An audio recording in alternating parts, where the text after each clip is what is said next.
Um, Hi, Lottie. Hello. I just have to caveat.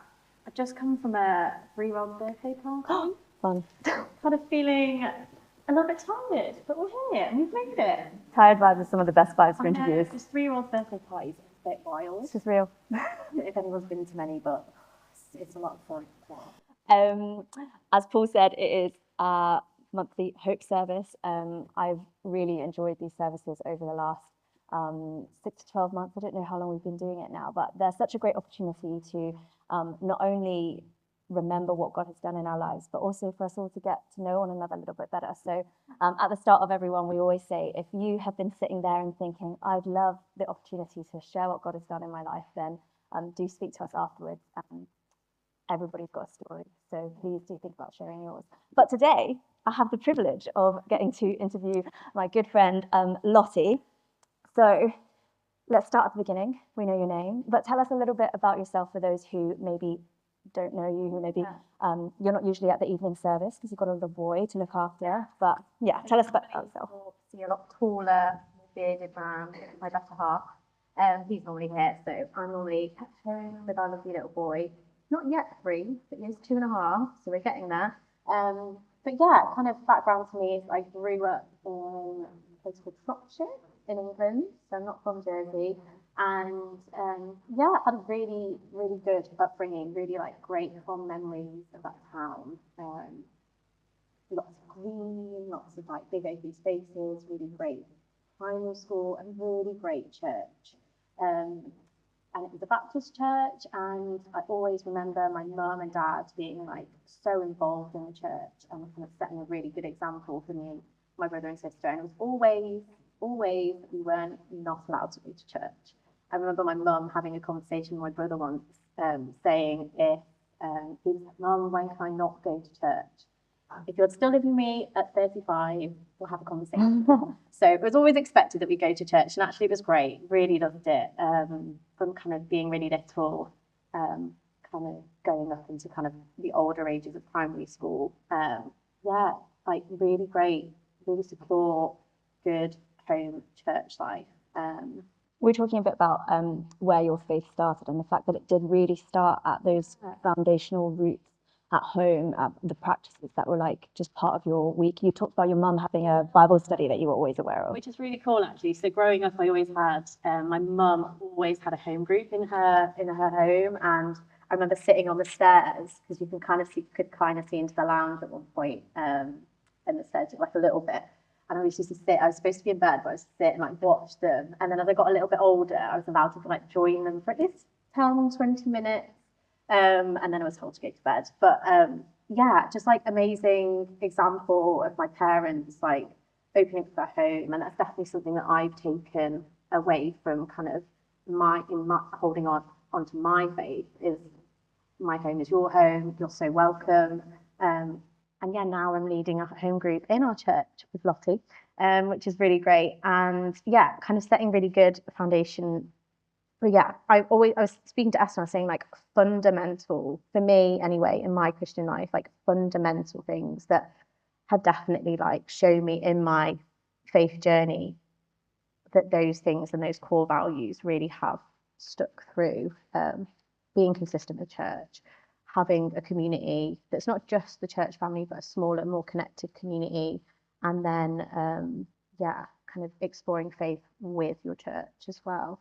Yeah, just really great. Yeah, I've really benefited from what Lottie's saying. I go to her life group, and it is honestly, it's such a blessing to see how you're raising your little boy, Micah, as well, and the fact that he's going to grow up seeing us all troop through the door on Tuesdays for Bible study. So I think that's just such a lovely legacy to have in your life. Yeah. So would you say that you can pinpoint a particular time when you became a Christian, or was it kind of just building from?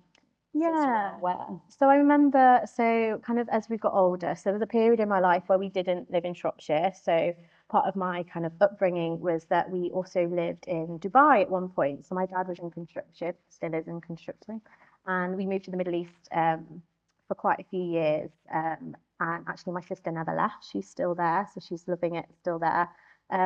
But part of my upbringing was, yeah, to do with living in Dubai. And at the time, we kind of didn't really weren't able to find a home church, really struggled in a Middle Eastern kind of country to be able to find that. So we did eventually move back for different reasons, and kind of went back to my home church. And I was then old enough to be able to go to a summer camp in Wales. So kind of like they do at New Day, but it was more kind of a bit more intimate. We slept in chalets. The boys slept in tents. Very bougie. The boys slept in tents, and that is also where I then went on to meet Joel, which is really fun because we weren't part of the same town. We didn't grow up in the same area. And yeah, we'd go every summer, and it was a week-long summer camp called Merseyside Christian Youth Camp, and it was in Wales, and it was amazing. And actually, I think that really broadened my view of being a young person and also being a Christian. And actually, it's not just my little circle in my town, and actually God is bigger, and there are loads of kids my age that are also like on fire for God and really exploring what their faith is and taking it on for themselves. So went and did summer camp for a few years, and then went on to kind of university, which is kind of where things took a little bit of a turn and was, yeah, really, really tough. So I wouldn't say that there was like a God hit me moment, but I can tell you that like so many points in my life, I was like, yeah, God is good. And I struggled with sometimes sharing my faith with friends who weren't Christians. But actually, I remember this one time, actually, I was at college, and I didn't go to a college that was the same as my friends. And I really struggled. And I felt really nervous telling my friends that I was a Christian. I remember talking actually in a life group that my mum had, and saying that, oh, I think I'm going to tell my friends that I'm a Christian, and I haven't mentioned it. And they were like, okay, let's pray for you. So they prayed for me. And then the following week, I told them. And I just had like, it wasn't bad. And I was like shocked that they didn't really mind me being a Christian, and that I wasn't this kind of, I guess, weirdo that I had in my head. I was just like one of them. And actually, they found it really cool, and it opened up amazing conversations to be able to have with them. And yeah, but I think that also was shrouded in the support of my church family, and then being able to just be confident and share um, that I am a Christian, and proud to be one. So I wouldn't say there was a necessary like point in time, but I had so many encounters with God, and like could see God working, that I always knew I was a Christian, and it was never in doubt that I was. But yeah, definitely going to university was a bit more tricky. I think it's been really interesting as different people have shared that there have been people who remember a time that they walked into a room and they said a prayer and they gave their lives to Jesus, but also that actually it is through that daily experience of God just being with us that our faith deepens, which has been your experience. But as you've mentioned, you went to university, and that was a real season of challenge for you for a number of reasons. Did you want to share a little bit about how your faith kind of saw you through that time? And yeah, I think I went to university, and I loved uni. Whenever I say to any of the youth that are going to university, I'm like, you're gonna have the best time. Like uni is the best. It's where I met like so many of my like closest girlfriends, and they went on to be my bridesmaids, and it's just the best time.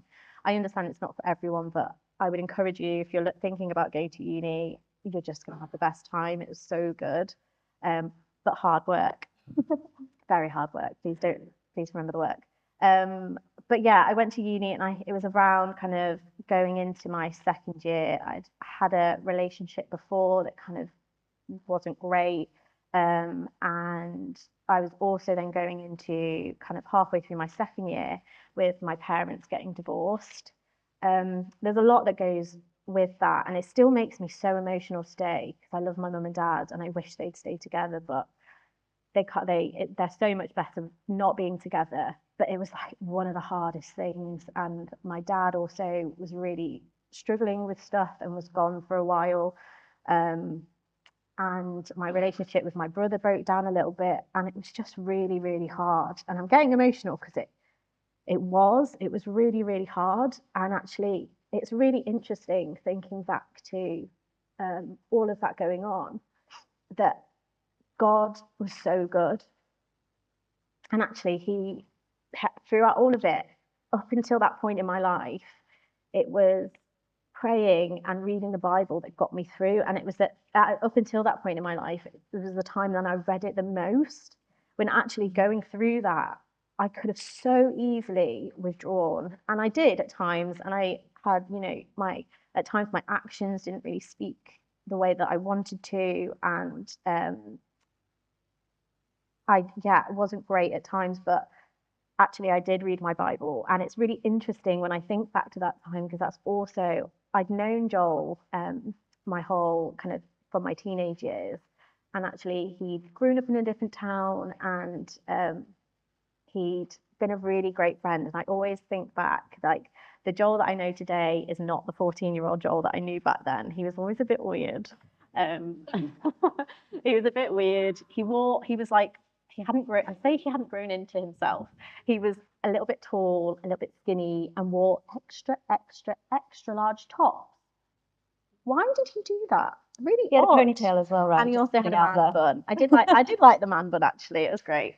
But at that point in my life at university is when our friendship, we started hanging out a bit more. And there was this one day where we'd hung out all day, and it had completely changed our friendship. And actually, we started to have feelings for each other. But again, like, through that, I was like, God, if this person is meant to be who I'm meant to be with, like, make it clear I don't want to lose him as a friend, because he was such an amazing person, still is. And I really just had such a great relationship with him. I didn't want that to be ruined. But yeah, going through all of this at university, God was so, even when I wasn't attending church at uni, because wasn't able to find a church, and when my parents were divorcing and breaking up, and again I wasn't able to see my dad for time. God was just so good. Like, I was really in the pits, and actually I drew nearer to him, and I didn't draw away. And he's the one who like dragged me, I swear, dragged me throughout the other end. So I finished university, and it just so happens that my brother also married a lovely woman from the same town that Joel grew up in, and so my whole family moved to Warrington. It meant that me and Joel could continue this relationship, and it could grow. And yeah, he's the person who drew me back to church, and actually remembering all the fundamental things that I knew, drawing me back to church, and how good that was, just finding that church family with him as a support, but finding that church family again. And it's just such a good story of all of the different ways that God speaks to us. We often talk about how he speaks to us through his word, or that relationship that we have with him in prayer and other people. And you've got each one of those examples seeing you through what was just such a difficult time. Yeah. If you could draw sort of like one lesson from that season that you went back to again and again, what would it be? Yeah, I think it would be that, for me anyway, it felt like I should just draw away, and that I should just run and hide, go under my covers, and just like forget about the world. But actually draw closer to God, and he is there, and he is freely opening that door for you to kind of have that embrace. And I'm so glad that, yes, at times it may have been that I drew away, but I lent in closer to him. And like I say, he 100%, God is the one that got me out of that storm and got me back to a place of being able to understand my family dynamics again, and being able to see and heal with various people in my family, and actually move forward in love and kindness, and not resent people and have anger and be upset. And yeah. He is the one who got me through that, like 100%. Yeah, even on Tuesday we were talking about how difficult relationship dynamics can be, and how actually at the end of the day we can't do things in our own strength, and we have to lean on the Lord for that patience, for that grace for others. Talking about things that have got you through different seasons, we always ask people to bring a favorite Bible verse or a Bible verse that's spoken to them over the years. Did you want to share what yours was? Yeah, so I think one, it's actually really really interesting that this Bible verse was at a summer camp, half term like children's camp that my church would run every year, and it was I think it's like Egyptian themed, and we used to do this like dance to it. And it was Proverbs 3 verse 5, that was like a memory verse for that week, and it has never left me. It's always a verse that I go to trust in the Lord. Go on, read it for word. I don't know if I could do the memory verse. You got it. I know you got it. Proverbs 3 verse 5 says, "Trust in the Lord with all your heart and lean not on your own understanding." So why is that a favorite verse? How have you seen that looking back? And we left your story just after university and things having settled down a little bit, and you being back at church. But we spoke when we met up to chat about tonight about how true that verse has been in those years that have followed. So share a bit. So kind of what really trust is a big word for me, and I trust very easily, and sometimes have become hurt, and just hurt by different circumstances. God has never hurt me. He's never hurt me. So I just always lean into that and go, he is a loving God, he's kind and he's good. Lean into it and trust that not on my own understanding, but his. And as when I've done that and I've come back to this verse and remembered it, it's not through my strength, but his, that I'm able to get through things. Just that God, trust in the Lord with all your heart and lean not on your own understanding is, he's good, he's kind, gracious. Talking about our own understanding, Joel has mentioned a little bit through his story, but life has been different to what you might have expected it to be 6, 7, 3, 4 years ago, before Jersey was even on the scene. So how did that play out, and how has this Bible verse remained true in that season? Yeah, so we were not ever thinking that we would move to a little island called Jersey. And being honest, I think I'd heard of it, but Joel had never heard of Jersey, which is really quite funny because we live here now. But yeah, when we were kind of at a stage of life, as Joel was just finishing university, doing his theology degree, and I was in a really good job. I'd worked really hard. So I did a degree in animal behavior, and which is really random, and actually still to this day people are like, "What?" But it was great, and it was the best. But after university, after going through loads of stuff with my family, I was like, I just need a really easy job. So I got a job at Starbucks, and then which is arguably not that easy, to be fair. I say anyone can make coffee, 100%. It's the customer service skills that either you have maybe or you don't. Okay. But and I just found that I just loved it, and I'd always been on like the serving team at church growing up. I liked serving coffee and serving tea, and then any kind of events that we had in church. My mum was really good at cooking, and I was really good at like organising and serving. So we always did that growing up, lots of different church events. And oh gosh, I lost my train of thought. At Starbucks, I really found that I loved it, and I loved serving people and making coffee well, and I really loved the art of crafting different coffees. So I grew up, went up the ranks in becoming a supervisor, coffee master, assistant manager, and then came to manager. And I really wanted this one store that was 10 minutes away from my house. It was really like just had a refurb. It was great, and I got it.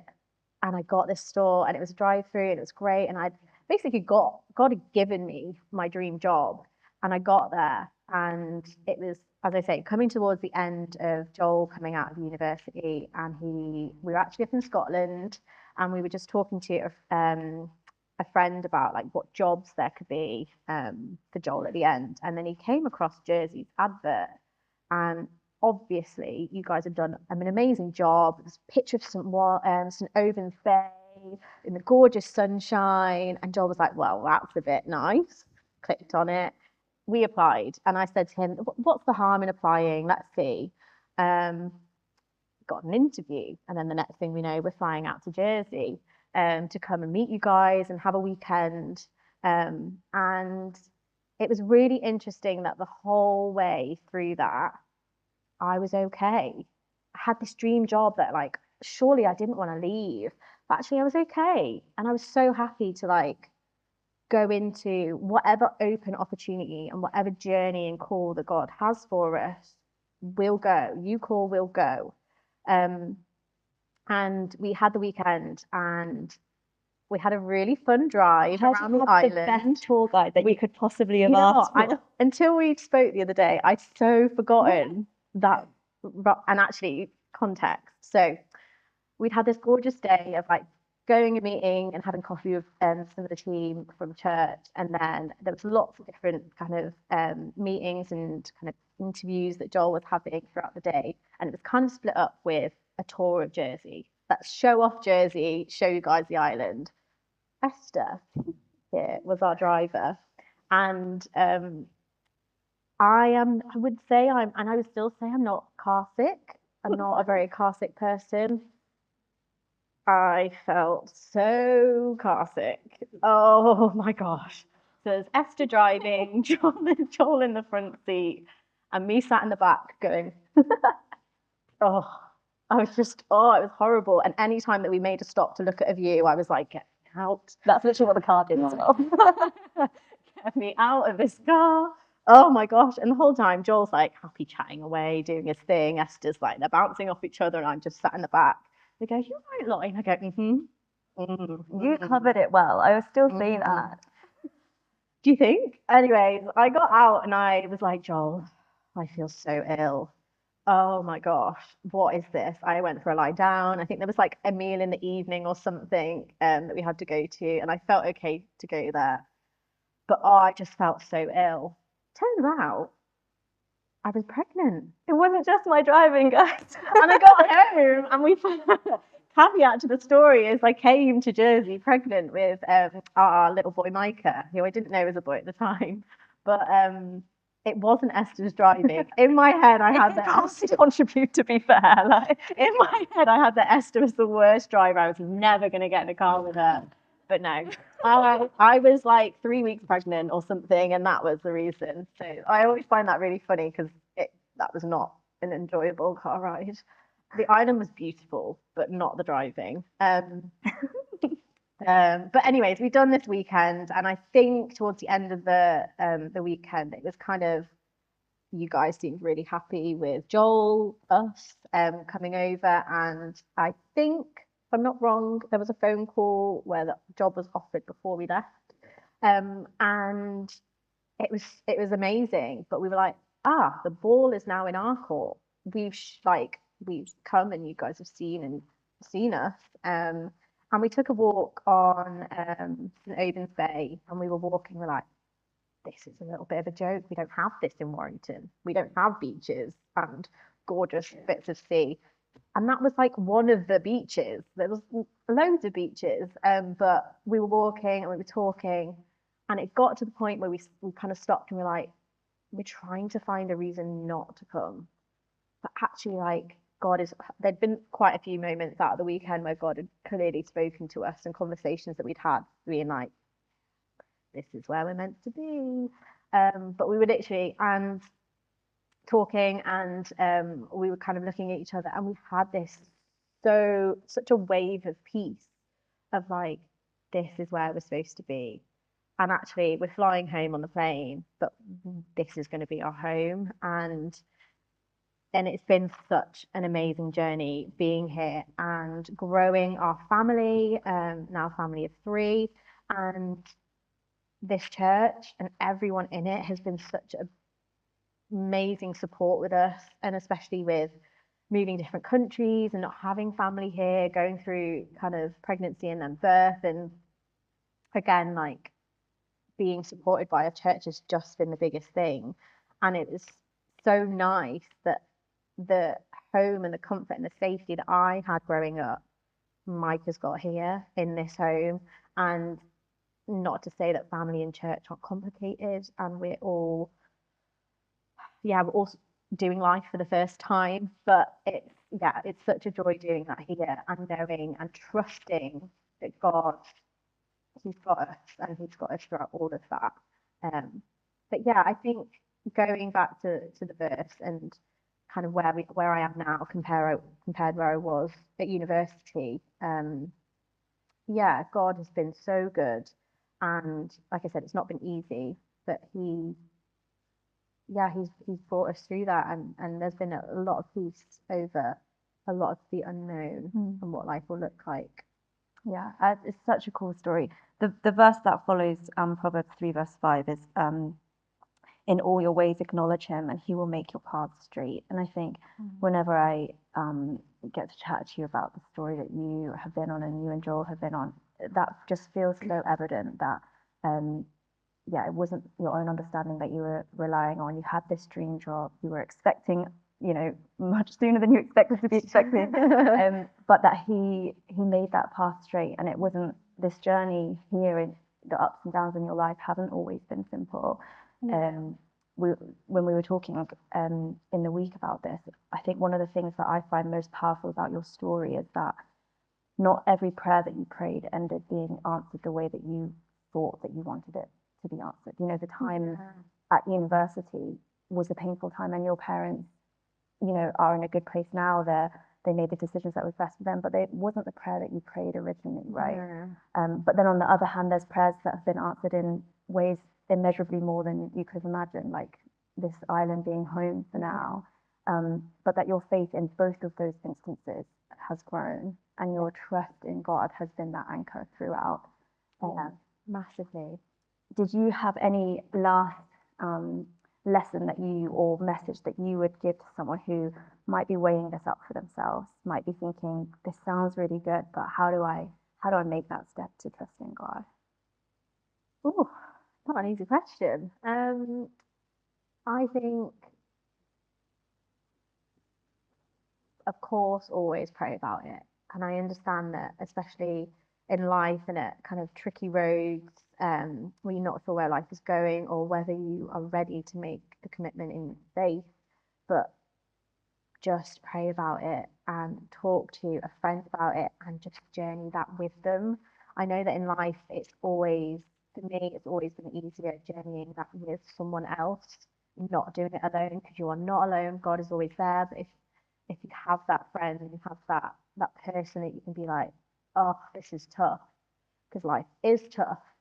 Like I say, we're all doing life for the first time, and it's having that support and having that person there, and God will show you when you are ready to take that step. And it might be subtle, it might be big. For me, it was subtle, and it was just over many, many years of God showing me that He is trustworthy and loving. But yeah, trust in God. As I say, He's never hurt me in my whole entire life. And I know that for you, He just wants, you to just run into His arms, because He loves us all so much. So I'd say, yeah, in times when it's hard and you want to draw away, draw in, pray about it, just speak to those around you. Because there's a lot of people in my life, and still in my life, and now new friends that are just such, all they want is the best for me, and kind of vice versa. So yeah, Thank take you. with that what you will. Thank you so much. It's been so encouraging listening again to your story, and it's such a blessing to have got to witness some of it in the last few years. And I'd love to pray for you if that's okay before we head off. Dear Lord, we just thank you so much for Lottie. We thank you for the gift of faith, Lord, that she has seen time and time again, that you are worthy of our trust, Lord, that that you love us, Lord. I thank you for bringing Lottie and Joel and Micah to Jersey, to St. Paul's, and all that they give to this place. I pray that you would continue to fill Lottie with your holy presence, your Holy Spirit, and that she would be aware of your presence in her life as she continues to place her trust in you. Amen.